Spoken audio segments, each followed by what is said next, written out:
Okay, so stream layout's a little different right now because Streamlabs OBS is kind of crashing. I'm clear for takeoff, huh? Sick. All right, so first off, we will look at Zero Strike 88. I don't know how any of this layout is going to work. Oh, everything still looks relatively okay. There's a bunch of random stuff down here. Don't mind that stuff. Oh, man, curious. Thank you. Thank you very much. Let's see if I can get some other windows up here. And we're going to get the Wacom forward here. There's so much stuff on my table right now. I don't know about any of this. Spunkio, what's up? Okay, so we've got a tank and some crazy buckshot rounds. So right off the bat, I'm looking at this portfolio and I'm wondering, this profile picture is great. That's what I'm wondering. I'm wondering how you got such a great profile picture. No, I'm wondering where this rock is, this like rock material, and where this, and I'm guessing it's some type of a weapon. Maybe it's in here. Maybe they're embedded stuff. There's a bunch of stuff in here. Whoa. Dude, some 3D print action going on here. Is that what I'm seeing there? Okay, so let's look at these first. So these are pretty interesting. It's a really good like modeling steady. Oh, thank you, Curious. Hey, Sai, how you doing? Because of VR chat, dude. Nice, Dave. Make a better Sonic character, please. Yeah, I mean, this is a really good modeling exercise. I think where it's falling down right now is in your texturing skills, as well as like material definition and identifying between materials. So like there's this texture here that I'm not sure what that is. The text feels strangely projected on here versus like being rounded along that. And then I guess the decals are just really small, right? Because if these are shells, they're like this big.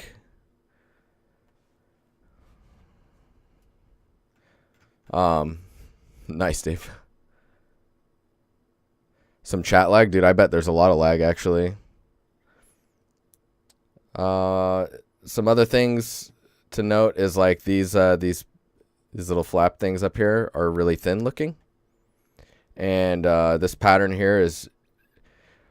I think that pattern is fine, and I think what you're trying to do is more of like a brushed metal kind of look, or like a single directional brush on some metal. Making sure that's only the roughness, which it might be, and I just can't tell. The contrast in the roughness is probably too strong.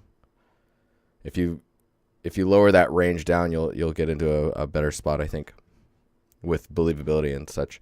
I actually really like this round with the little they look like those little rubber things that are on your in-ear earphones.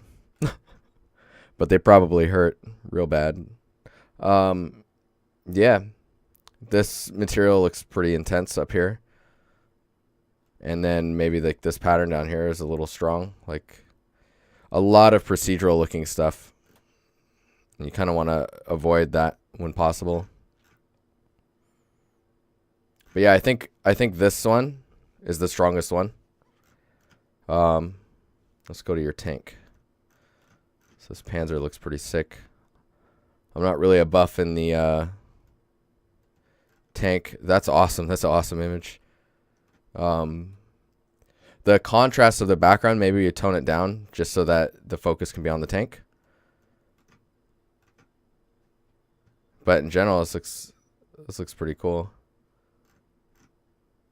The attention to detail with like the cables and stuff is really nice. Your bevels are pretty good. There's certain areas where like it could maybe be thicker. in like these straps and stuff, or like how these straps terminate. I'm curious like where those end and how they end. And then this looks like just scaffolding for 3D printing.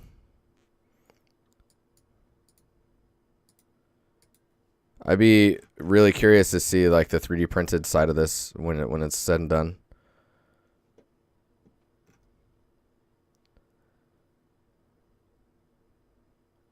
Greetings from the 6th floor. Did you at work still, Oliver? Are you on this? Oh, yes.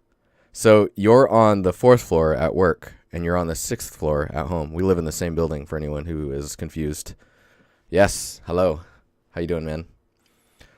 So, yeah, I mean, I would like to see this texture, but this looks like maybe like another exercise, like modeling exercise.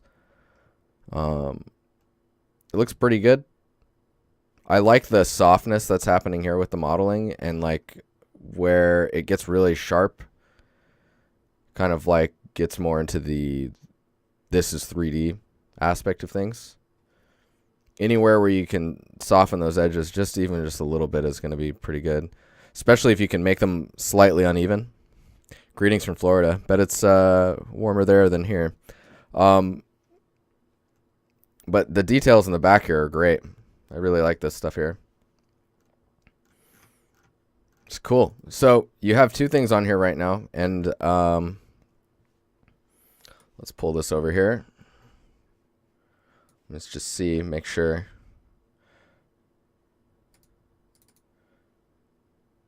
Oh, there's a message on here.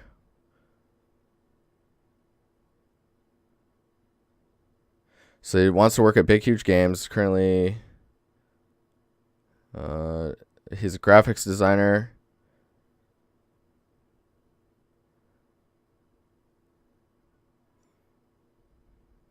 Buckshot shells are made in Substance Painter. 5 Substance Designer materials. So you need to focus on your material definition. I would focus on objects that are larger than these, mainly because if you're trying to get into the games industry quickly, it might not necessarily be as easy if you're applying for like a hard surface or a weapons artist. That's not 100% true, as some people can break through that pretty easily. But texture-wise, you need to work on your materials, the scale of things, and then I would suggest maybe just building bigger things. Maybe some like larger props that can still be hard surface like this. Just keep reading this thing real quick. But yeah, Big Huge Games.